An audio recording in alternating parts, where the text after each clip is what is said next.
Good morning mga kabutas! Training day na naman sa BBC at sa San Pedro Laguna sila lumipad ngayon. Medyo may kalayuan na ang training, sana kompleto pa rin umuwi ang mga Warriors natin. Sunday na naman kaya laba day na naman. Ayan, time check 8:15. Masyado pang maaga kaya pakainin muna natin ang mga breeders natin. May mga inakay na din kasi sila kaya eto, bigyan natin pang binder para dumikit ang mga powder. Yan nga pala ang gamit ko noon pa, matagal ko nang ginagamit yan at napakasulit talaga. Kaya cod liver oil, baka naman. Binigyan ko rin pala sila ng pink mineral. Napakaganda niyan. Dikit na dikit yan, panigurado. At syempre bigyan din natin ng super breeder.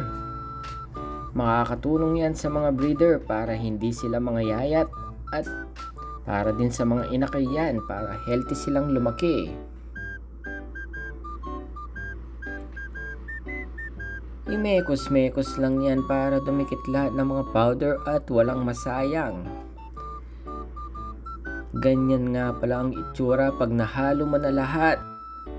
At binigyan ko nga rin pala sila ng ganito. Ang laman niyan ay grits, picotrine powder, redstone at pink mineral. Ganyan nga pala ang ginagawa ko pag may mga inakay ng mga breeder ko. Gustong gusto nilang tinutukayan at paborito nila yan, syempre. Aba, himala, walang tae ngayon ang pagkainan ni kapatid ni Butas. Malinis na malinis. Silipin nga pala natin kung napisa na ang itlog nila.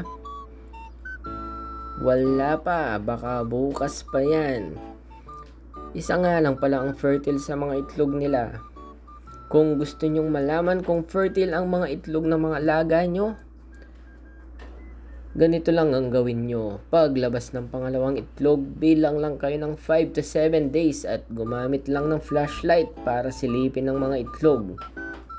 Mas magandang gawin ito kapag madilim para makita nyong malinaw ang mga ugat ng itlog.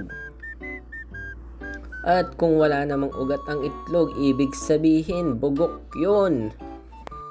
Gagawa din tayo ng future video kung paano silipin ang itlog, kung fertile nga ba o hindi, para mas makita nyong maayos.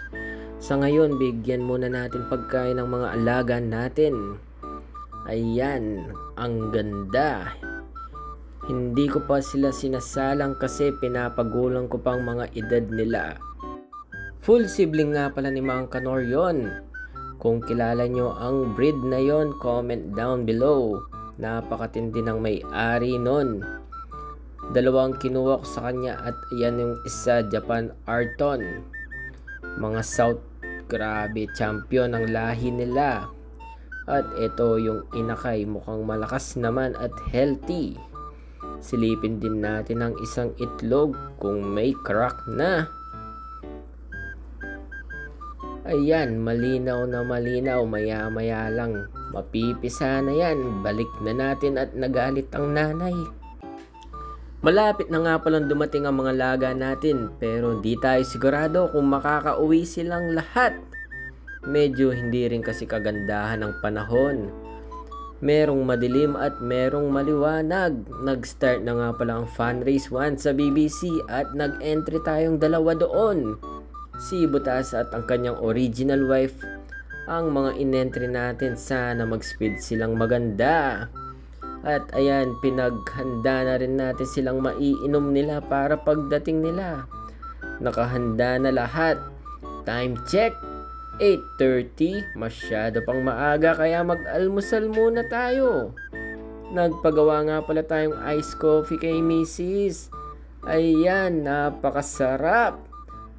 At mukhang ipaglalaban ka hanggang sa huli.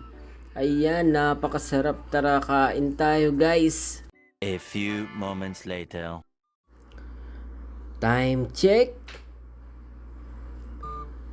9:16 at nasa 1-2 na ang speed ng mga alaga natin. Pero syempre hindi mag-speed ng mga ganyan ng sa atin. Alam naman natin na mababagal ang mga ibon natin. Nakakatsamba lang sila palagi. At check natin ang mga resulta ng mga nakapagpauwi na.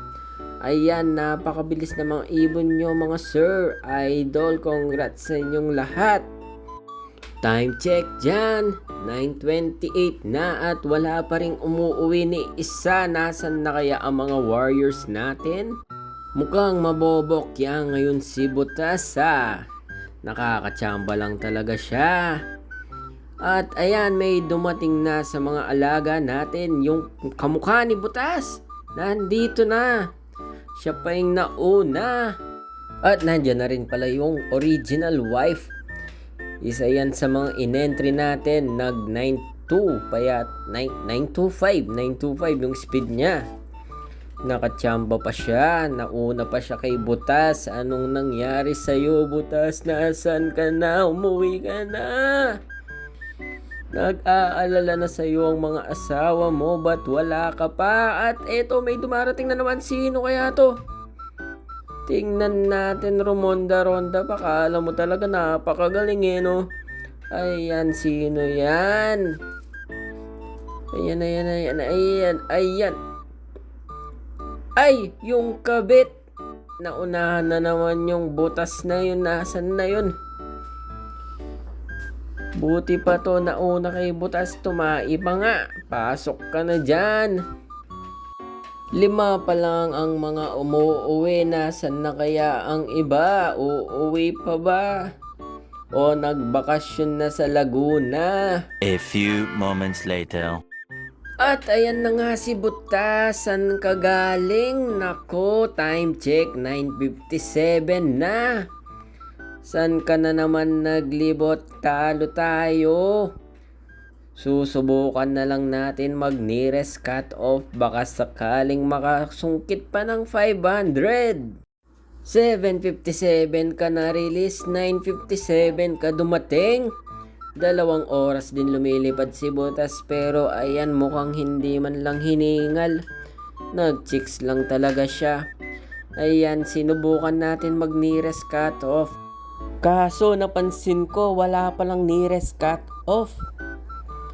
May problema pa ang IP dyan, kaya ganito ang gawin nyo kapag may problema. Mag-send lamang ng ganitong format sa coordinator nyo at isend din ang logs para sigurado. Eto nga pala ang speed ni Butas at ang kanyang original wife. Kung mapapansin nyo, 700 ang speed ni Butas. Sinubukan ko kasing mag-nearest cutoff, kaso wala nga pala. Hanggang dito na muna ang video. Salamat sa panonood at abangan nyo ulit si Butas sa susunod na polling. Maraming salamat, paalam!